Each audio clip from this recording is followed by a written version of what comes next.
Hi, I'm Zetetic. As an aging Fire Emblem fan, I constantly get messages asking me for money, so when I got a message on Discord from someone offering me a free year of Nitro, I was thrilled. All of the hard work I've ever done in my life has finally paid off. Let's click the link. Nothing happened. Shrugging it off, I opened my 3DS and started to play a game I haven't played in a while. Fire Emblem Echoes, Shadows of Valentia. I like playing on hard classic, so let's begin. The game starts off by showing us a little accident. And then we're introduced to Slade, a man who harasses children at the cemetery. Fortunately, Mycen is here to enforce the restraining order Celica has on Slade, but I send him off to attack one of his goons first. Then I hide the children in the woods. Putting Celica in range of enemies is a bit of a gamble, but it shouldn't be too bad, right? It's not like the enemies can teleport towards her or anything. Wait, they can. Wait, what? Oh no, the person who sent me that free year of Nitro sent me a scam link that replaced my legitimate copy of Shadows of Valentia with an edited fake. I should have seen the signs. Fortunately, Celica is good at shrugging off scammers, but she needs a little help from Mycen to finish him off. That still leaves Slade, who gives up his terrain advantage for some reason, allowing Mycen to gut him quickly. Hopefully, we never see him again. Just to be safe, Mycen takes Celica as far away from Alm as humanly possible, and then the game starts for real. Lucas informs Alm that the infamous General Desaix has initiated a coup, and there's a draft on. Mycen has been randomly selected to join the Deliverance, but Mycen has already fled to Canada, so Alm gets drafted instead. The first battle is with bandits just mere steps outside of Ram Village, and it's a pretty easy one at that. The enemies continue to teleport, mostly to attack Faye, who is happy as long as Alm isn't getting attacked. Other than that, the battle goes about the same as normal. The next fight involves Lucas and Alm taking out the archer and the brigands teleporting behind the initial line of villagers.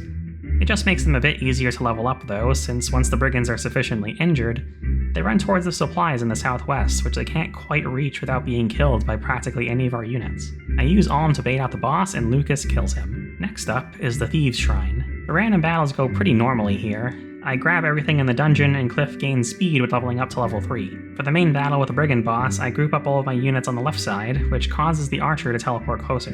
I use my villagers to kill brigands, Cliff gains more speed, and Brigand boss, that's literally what his parents named him by the way, attacks Alm on enemy phase. Alm crits him in retaliation. From there, the boss is pretty easy to finish off.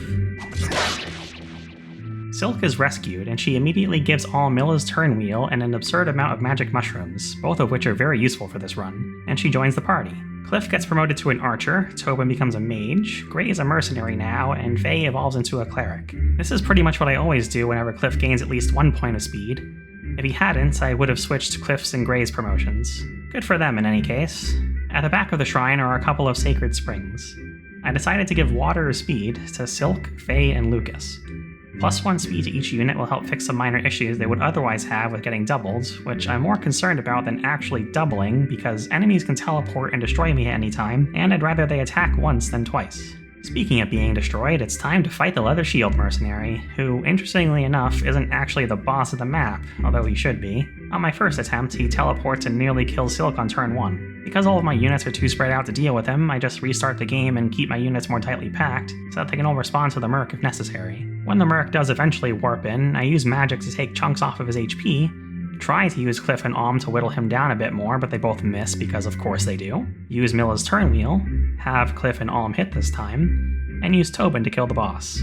I want Tobin to get Excalibur as soon as possible, ideally before the last Act 1 battle. The rest of the enemies are pretty easy to clean up after that.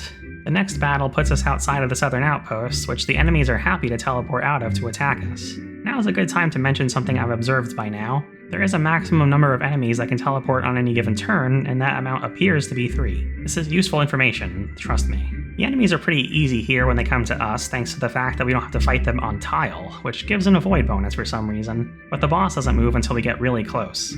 Then he nothing personnel kids us and teleports behind the group. Apparently the enemy really hates Cliff, so I use Milla's turn wheel to alter the course of history. Instead of teleporting right, the boss teleports left, attacks Lucas, gets crit, and then gets killed by Tobin. Tobin gets closer to Excalibur, and I loot the outpost before recruiting Claire, the first recruitable character who was on her knees for some reason. The next map is interesting, because it's the first time we see Cavaliers a few turns away from us. The game utilizes this a lot instead of using reinforcements, and it's a good example of great map design in this game. Too bad it doesn't make a difference when they can teleport at you. Luckily, Claire is fast enough even with the Iron Lance to double the calves, and also Lightning Sword Grey exists, so it's no problem at all. Once the calves are gone and Cliff gets the boss, I have an easy time cleaning up the rest of the field. Then we meet Fernand, who seems very happy to see us. The next battle of Southern Sophia is similarly quite easy. Aside from one Cavalier that escapes to heal, then teleports back to us after a bit to save us time, everything goes pretty well here. Next we meet Python, who's pretty neat, I think. There's nothing much to say about the Deliverance hideout battles. I do all of them once and get all the treasure and stuff, but it's not a huge challenge. Tobin gets Excalibur from burning skeletons though, so that's nice. Anyway, Alm becomes the leader of the Deliverance, and ruins Fernand's usually pleasant demeanor. I grab Forsyth and Lucas gets promoted to Knight. At the water fountain, I give 1 attack to Faye and 2 to Silk, anticipating that they will get Physic and Warp soon, respectively. The extra attack will boost their ranges a bit. Alm Naruto runs out of the hideout, grabs Python, and heads to Zofia Castle. This battle makes me somewhat nervous for reasons that will become clear soon. I try to keep my units in 2 clumps, expecting that enemies will warp to me. And they do. An archer shoots Silk, an arcanist arcanes Lucas, and another archer just seems to get in position. This is a great start, as the enemies are easy to dispatch because they're not holding Draco Shields. 2 more enemies without Draco Shields appear behind my army, and remember how I said up to 3 enemies teleport per turn? Well, the 3rd one is General Desaix. Yeah. He chooses to lurk behind my army, and I change my entire strategy around him, moving units in the hopes that he'll attack one of the tankier ones. Sure enough, he goes for Clive, but then he says, "So long as I have the Draco shield Lord Berkut gave me, I am invincible!" But Berkut said earlier, "I trust the Draco shield I lent will add to your already considerable strength." Which is it, huh? Draco Shield or Draco Shield? Anyway, General Desaix attacks Alm and an archer swings by to finish the job, so the Deliverance is defeated. Or is it? I have no hope of reliably beating Desaix, of course, other than hoping Tobin can repeatedly double and crit with Excalibur long enough that Desaix doesn't teleport back to an Arcanist to get healed. It's clear that to beat this chapter I just have to hope Slade teleports before Desaix. If that happens, I have a reasonable chance of beating Slade hard enough that he retreats, which triggers Desaix's retreat as well. Then I don't have to worry about Desaix killing one of my units. Unfortunately though, Slade kills Silk, so I warp back to a timeline where Slade doesn't teleport, but in that timeline, Desaix kills Silk. I try the turret wheel again and Slade kills Cliff. Yeah. Eventually I land a pretty good timeline where Slade teleports, stays on his side of the river, and attacks Clive. This is perfect, as it lets me whittle away at him with Grey before finishing him off with Forsyth. Slade leaves, Desaix leaves, and it's just a matter of cleaning up the castle. Some injured enemies are running back to the supply tiles, so I use Silk to heal until she gains Warp, to make things go faster, and send Alm up to choke points. Tobin gets warped next to kill units because I don't want to deal with terrain bonuses from supplies and tile. Battle complete. Then Alm loots everything in the castle, goes upstairs, grabs the Zofia National Fruit, and looks out at the crowd of incredibly happy people. And that's the end of Act 1. However, what Alm did not and could not know was that his victory here was but the prelude to a longer and far more bitter conflict.